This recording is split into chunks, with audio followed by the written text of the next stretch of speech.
Students ICBN हम पढ़ रहे थे। दो वीडियो का हम अध्ययन कर चुके हैं। आईसीबीएन के टोटल 3 वीडियो होंगे, जिसमें से यह आपके सामने तीसरा वीडियो जो है वो आईसीबीएन का प्रस्तुत है। 2 वीडियो में हम पहले ही आईसीबीएन के बारे में कुछ विचार विमर्श कर चुके हैं। ठीक है, अब तक जो हमने पढ़ चुके हैं वो यहाँ तक हम पढ़ चुके थे। इसके आगे देखिए हमको क्या पढ़ना है और क्या नहीं पढ़ना है, वो मैं आपको थोड़ा बता देता हूँ। देखिए, जो ये वाला पार्ट है हमारे को आईसीबीएन में, ये जो यहाँ से लेके यहाँ तक का है, ये आपको छोड़ना है। ठीक है, ये छोटी सी बात बता रखी है। जैसे मान लीजिए स्पीसीज के नेम में कोई से 2 नाम आ जाते हैं। ठीक है, जैसे कि वृक्ष मित्र मान लो कोई नाम है, तो वृक्ष के बाद में हम डैश को अपन क्या बोलते हैं, हाइफन, वो लगा देंगे और फिर मित्र लिख देंगे। इसी प्रकार से स्पीसीज के नाम में यदि कोई 2 नाम आ जाते हैं तो हम हाइफन का यूज़ करते हैं। ये बात यहाँ पर यही इन्होंने बता रखी है। क्या बता रखा है कि भाई यदि स्पीसीज के नाम में कोई से भी 2 नाम, when specific epithet is consisting of 2 words, 2 words यदि आ जाते हैं, 2 शब्द, तो हाइफन का नाम अपन यूज में लेते हैं। ठीक है, फिर ये देखिए, ये कुछ खास बात बता रखी है कि भाई इंफ्रा स्पेसिफिक कैटेगरीज, मैंने आपको बताया था कि भाई स्पीसीज के नीचे जितनी भी चीज़ें होती है उनको अपन क्या बोलते हैं, इंफ्रा स्पेसिफिक कैटेगरीज। स्पीसीज के नीचे जैसे सब स्पीसीज के नीचे वैरायटी के नीचे फॉरम, ये तीनों की चीज़ें क्या हैं, इंफ्रा स्पेसिफिक कैटेगरीज हैं। तो इनके नाम अपन कैसे देते हैं, जैसे किसी भी सब स्पीसीज का नाम अपन को देना है तो अपन त्रिनाम पद्धति में, ट्राइनोमियल सिस्टम में अपन उसका नाम देंगे। जैसे ये दे रखा है, देखो, एंजेलिका, आर्केंजेलिया, फिर ये एसएसपी यानी कि सब स्पीसीज यहाँ पे इन्होंने लिख रखा है, हिमालिका। ठीक है, आ गई। ठीक है, अब जैसे मान लो कोई वैरायटी का यदि हमारे को नाम देना है तो हम क्वाड्रिनोमियल 4 नाम पद्धति में भी उसका नाम दे सकते हैं और ट्राइनोमियल में भी उसका नाम दे सकते हैं। ट्राइनोमियल में, क्वाड्रिनोमियल में कैसे नाम देंगे, एक्स वाई, फिर ये एसएसपी यानी कि सब स्पीसीज, जेड तो है उसकी सब स्पीसीज, और VAR डॉट, फिर ये एक्स यहाँ पे फिर से आ गया, ये क्या है उसकी वैरायटी। एक्स तो उसका जेनेरिक नेम, जीनस का नेम हो जाएगा। ठीक है, दोबारा से देखिए, एक्स तो उसका जीनस का नेम हो जाएगा, वाई जो है उसका स्पीसीज का नेम हो जाएगा, SSP, small S small P, और फिर डॉट, ये लिख करके आप जेड उसकी सभी स्पीसीज का नाम लिख देंगे। फिर ये VAR, स्मॉल वी स्मॉल ए स्मॉल आर डॉट, ये उसकी वैरायटी का नाम हो जाएगा, वो ये लिख देंगे। फिर ये एक्स जो है उसके आगे उसकी वैरायटी का नाम लिख देंगे। तो ये तो क्वाड्रिनोमियल में हो जाएगा उस वैरायटी का नाम। ठीक है, यदि हमारे को उस वैरायटी का नाम ट्राइनोमियल में देना है, देखिए किस तरीके से देखेंगे हम, ये जो SSP और जेड है इसको हम नहीं लिखेंगे, डायरेक्ट ही हम वैरायटी का नाम लिख देंगे। जैसे ब्रेसिका ओलेरेसिया वैरायटी कैपिटाटा। ठीक है, ये ब्रेसिका ओलेरेसिया गोभी की एक वैरायटी जिसका नाम क्या है, कैपिटाटा, यानी कि घाट गोभी, उसका ये वैज्ञानिक नाम है। ब्रेसिका उसकी जीनस का नाम, ओलेरेसिया उसकी स्पीसीज का नाम, VAR स्मॉल VAR डॉट, फिर हमने यहाँ पे वो वैरायटी का नाम लिख दिया। ये टाइप मेथड क्या होता है बच्चों, इसमें हर्बेरियम वर्ड बार बार के में यूज़ में आएगा, तो टाइप मेथड को पढ़ने से पहले हम हर्बेरियम को पढ़ेंगे।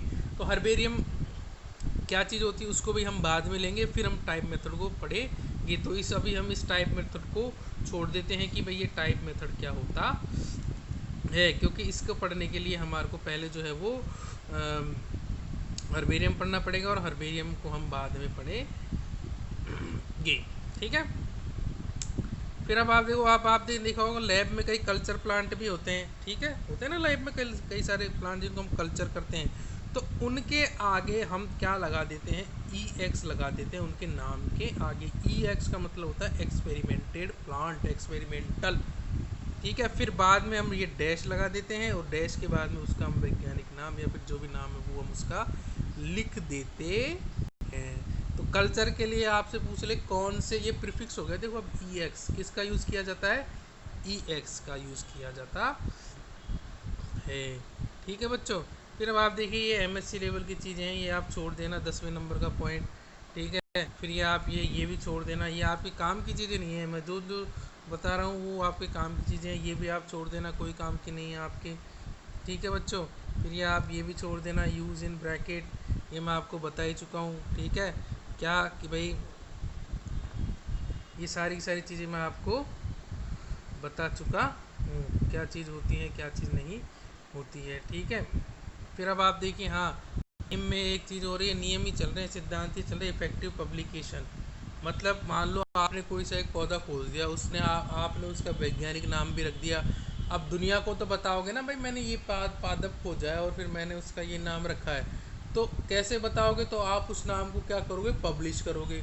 अब ऐसा तो है नहीं कि आप उस नाम को पब्लिश करोगे, जैसे यहाँ के दो कोई राजगढ़ का विद्यार्थी उसने नया प्लांट खोजा और उसका वैज्ञानिक नाम दे दिया और फिर उसने उसको पब्लिश करा दिया राजगढ़ अलवर वाले अखबार में, तो वो तो अलवर अलवर वालों को पता चलेगा, दुनिया को पता चलना चाहिए। दुनिया को पता कैसे चलेगा? उसका इफेक्टिव पब्लिकेशन हो। अब इफेक्टिव पब्लिकेशन का मतलब क्या है कि देखिए, जो मतलब क्या करोगे, आपने जो रिसर्च करी उसको सारा सब कुछ आप एक पेपर लिखोगे उसके ऊपर। ठीक है, मैंने ये रिसर्च करी और उस पेपर को आप एक ऐसे जनरल में, आपके रिसर्च की बात है ये, आप जब आगे रिसर्च करोगे तो चीज़ें काम में आएगी। भाई जर्नल होता है, एक जर्नल क्या होता है, पूरे वर्ल्ड वाइड होते हैं।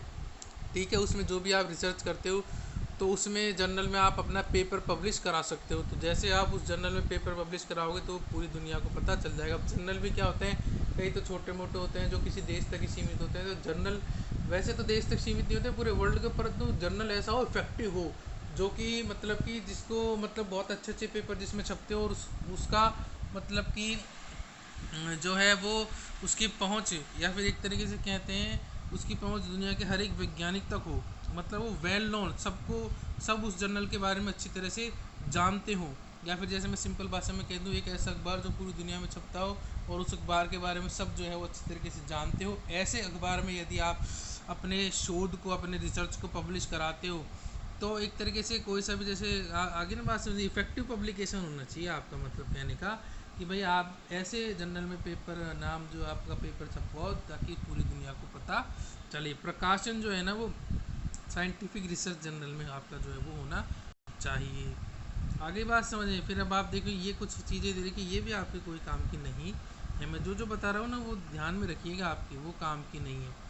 ठीक है, जैसे ये मैंने टोटोनिम भी बता दिया आपके क्या होता है, होमोनिम, ये सब आपके काम की चीज़ें नहीं है। मैं सिंपल से देखो इस तरीके से यदि इसको वैसे लूँ तो देखो आपके ये कहाँ से लेके कहाँ तक की काम में नहीं है। ये जैसे अपन देखते हैं ना बच्चों, जैसे ये पेज नंबर 18 से ये 18 में ये जो है आपके लिख रखा है ना, ये एपिट हेड, ये ए पिट हेट, ये ए पिट हेट, ये भी आपके काम में नहीं है। ये पूरे आपके 18 नंबर में ये टोपो टाइप आपके काम में आएगा, जो मैं आपको बता दूंगा क्या चीज़ आपकी होती है। ठीक है, इसी तरीके से पेज नंबर 19 में केवल आपकी ये जो इफेक्टिव पब्लिकेशन है ना, ये आपके मैंने बता दिया क्या चीज़ होती है, बाकी ये कोई काम का नहीं है। और ये नीचे वाला भी आपके कोई काम का नहीं है। ठीक है, इफेक्टिव पब्लिकेशन है, बस ये आपके यही काम का है।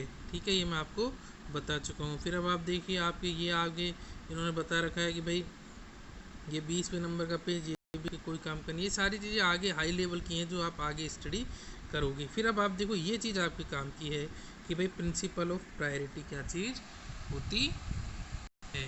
ठीक है, प्रिंसिपल ऑफ प्रायोरिटी देखिए क्या होता है कि मैं आपको पहले बता चुका हूँ कि भाई 1 मई 1753 को, कब 1 मई 1753 को लीनियस ने स्पीसीज प्लांटेन बुक लिख दी थी। अब इसके बाद में यदि कोई वैज्ञानिक नाम दे रहा है, दो वैज्ञानिकों ने नाम दिए, तो इसके बाद में इस डेट के बाद में जो नाम पहले दिया गया है ना वही नाम वैलिड होगा। ठीक है, इस 1 मई 1753 से पहले का नाम तो वैलिड होगा ही नहीं।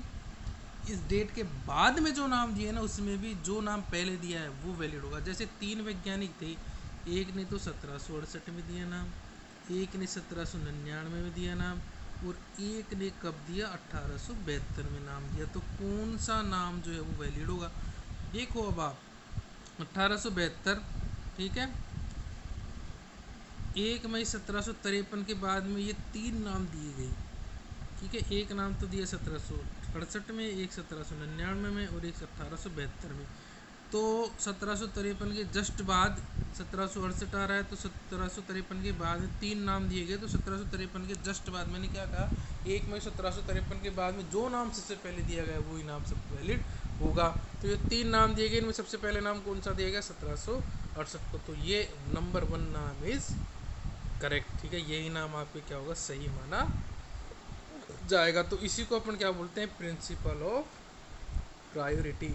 ये ध्यान रखिएगा कि जो ICBN जो होती है ना, वो उसके नाम तो चल ही रहे हैं, परंतु लीनियस ने जो नाम दिए थे ना, वो भी नाम क्या थे, द्विनाम पद्धति के अनुसार थे। तो वो नाम भी आपके जो है वो चल रहे हैं और उनको भी सही माना जाएगा। यही प्रिंसिपल ऑफ प्रायोरिटी है। आगे बात समझ में आपके। अब आप देखिए यहाँ पे मैंने फिर से देखिए 5 नाम दे रखे हैं यहाँ। तो एक तो 1790 में दिया, एक 1826 में दिया, एक 1912 में दिया, एक 1934 में दिया और एक 1974 में दिया। अब आप बताओ कौन सा नाम जो है वो करेक्ट है। बताओ आप कौन सा नाम करेक्ट है, हैं? देखिए इसमें लिख रखा है 5वां नाम जो है ना वो करेक्ट है, ठीक है। अब कैसे करेक्ट है, सारे के सारे नाम 1753 के बाद दिए गए हैं। अब 1753 के बाद दिए गए तो आप तो कह दोगे 1753 के बाद में सबसे पहले 1790 आ रहा है, तो वो वाला नाम क्या है, करेक्ट है। परंतु ये बात भी क्या है, गलत है। क्यों? क्योंकि इसमें देखिए वो ही एक ही पादप के 5 नाम हैं। 1930 में ICBN आई दी, परंतु लागू कब हुई थी, 1961 में। तो 1961 के बाद में जो सबसे नाम पहले दिया गया वो नाम क्या होगा, सबसे करेक्ट होगा। तो 1790, क्योंकि ये भी नाम नहीं है। क्यों? क्योंकि ये 1 मई 1753 तो बाद में है, परंतु ICBN आ गई थी। अब इस एक ही वैज्ञानिक के 5 नाम है। अब ICBN में भी देखो आप 1934 1930 में वो आ गई थी ICBN, तो ये नाम माना जाएगा भाई ICBN के बाद में दिया है। परंतु ICBN लागू कब हुई थी, 1961 में लागू हुई थी ना। तो 1961 के बाद देखो अब आप 1961 के बाद 1974 आता है, तो 1974 वाला नाम लागू, ये ही नाम सही होगा। 1753 वाला क्यों नहीं होगा? क्यों? क्योंकि 1900 ICBN के बाद में भी नाम दिए गए उसी प्लांट का, तो ये भी वैलिड नहीं होगा। 1826 ये भी वैलिड नहीं होगा। 1912 ये भी वैलिड नहीं होगा। ICBN से पहले का है 1934 ICBN आ गई थी, परंतु पब्लिश कब हुई थी, 1900 लागू कब हुई थी, 1961 में, ठीक है। इसलिए ये भी नाम सही नहीं होगा। अब ICBN जो है ना वो 1961 में लागू हुई और 1974 में किसी वैज्ञानिक ने इसी पादप का नाम दे दिया, तो ये सही होगा। तो ये एक तरीके से प्रिंसिपल ऑफ प्रायोरिटी आपकी कहलाती है। अब आप देखो इसी तरीके से इन्होंने कुछ यहाँ पे कह रखा है, वही लीनियस की बात आपकी यहाँ पर चल रही है। स्टार्टिंग डेट्स क्या है कि अलग अलग, जैसे फंजाई के नाम जो है भाई इस डेट के नाम से जो भी फंजाई का नाम दिया गया वो सही होगा। फिर अलग अलग, जैसे अलग अलग प्लांट्स के अलग अलग ग्रुप्स के लिए एक डेट फिक्स कर दिया, उस डेट के बाद में जो वैज्ञानिक नाम पहले दिया गया है वही वैज्ञानिक नाम सही होगा। जैसे देखो आप angiosperm, gymnosperm, pteridophyte, sphagnaceae, hepaticae, most of algae, slime mould और लाइकेन, इन सारे के सारे प्लांट्स के लिए 1 मई 1753 ये स्टार्टिंग डेट है। यानी इस डेट से पहले दिए गए सारे नाम रिजेक्ट, इन सारे के सारे ग्रुप्स के लिए। और इसके डेट के बाद में जो नाम पहले दिया गया वो नाम वैलिड होगा, ठीक है। फिर ये मैं अब वो रिवीजन के लिए कि भाई मोर्फोटेक्सा, फोसिलटेक्सा के लिए, कल्चर के लिए EX, हाइब्रिड के लिए वही नोथो और कल्टीवेटेड प्लांट्स के लिए CV। ये मैं आपको बताना भूल गया था भाई। नोथो किसके लिए यूज़ में लिया जाता है, तो किसी भी हाइब्रिड प्लांट के नामकरण के लिए नोथो यूज़ में लिया जाता है। कल्टीवेटेड प्लांट्स के लिए क्या शॉर्ट फॉर्म है, तो CV कल्टीवेटेड प्लांट्स के लिए शॉर्ट फॉर्म हो जाएगी।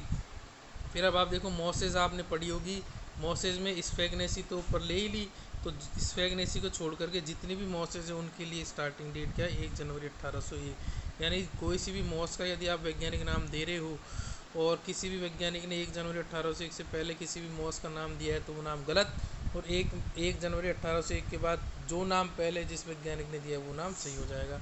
इसी तरीके से फंजाई के लिए क्या डेट है, 31 दिसंबर 1801। 31 दिसंबर 1801 से पहले यदि किसी वैज्ञानिक ने किसी फंजाई का नाम दिया गया था तो वो नाम गलत माना जाएगा। इस डेट के बाद में किस वैज्ञानिकों ने नाम दिया गया वही नाम सही माना जाएगा।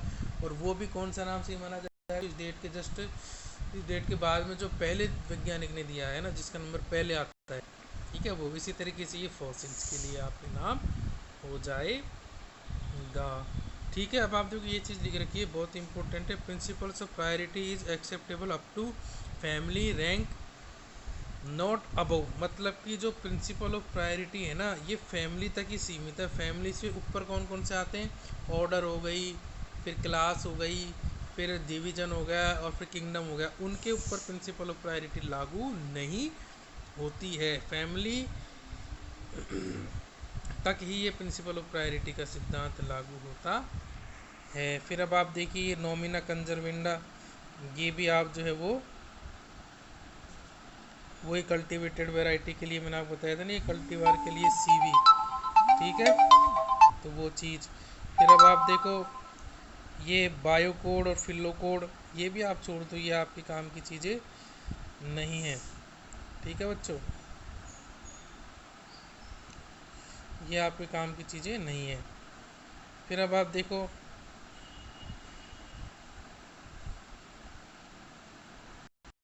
ये भी आपके कल्टीवार जो है ना, ये कल्टीवार लिख रखा है, ये आपके काम की चीज़ नहीं है। बायो कोड भी आपके काम की चीज़ नहीं है, ठीक है, मैंने आपको बता ही दिया इसके बारे में।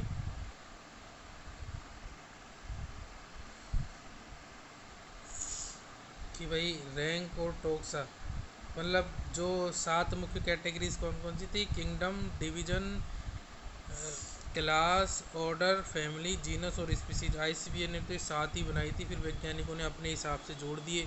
जैसे किसी ने डोमेन जोड़ दिया 5 किंगडम से ऊपर, ठीक है, किसी ने सुपर फैमिली जोड़ दी, किसी ने जो है सुपर मतलब सुपर फैमिली, सुपर ऑर्डर ऐसे करके जोड़ दिया। फैमिली में फिर सुपर फैमिली जोड़ दी, सब फैमिली जोड़ दी। इसी तरीके से क्या बोलते हैं वो जीनस में भी सब जीनस जोड़ दिया, जीनस में जो है वो सब जीनस जोड़ दिया, ठीक है। फिर अब ये चीज़ इस तरीके से ये इन्होंने जोड़ दी। आगे बात समझ में अब आपकी, तो इस प्रकार से ये आपके आईसीबीएन कंप्लीट होती है, ठीक है। ये आईसीबीएन के इसी में एक्चुअली मैंने आपको बताया था 3 चीज़ें होती है, जिसमें से सबसे मेन जो होती है ना प्रिंसिपल्स, वही इम्पोर्टेंट होती है, और प्रिंसिपल से ही नियम बने। तो वास्तविकता में जो प्रिंसिपल जो मैंने आपको पढ़ाया ना, वही इसके क्या है, नियम है। उन्हीं में से मैंने एक तरीके से जो नियम अलग से नहीं करे, नियमों को मैंने प्रिंसिपल्स में ही साथ साथ ऐड कर दिया। प्रोविजन जो है वो छोटा सा पार्ट है, जिसका अध्ययन आप बुक से भी कर सकते हैं। तो इस प्रकार से ये आपकी आईसीबीएन कंप्लीट होती है। अगला जो वीडियो होगा वो जो है आपके वो टैक्सोनॉमिक, अगले वीडियो में हम जो है टैक्सोनॉमिक टूल्स स्टार्ट करें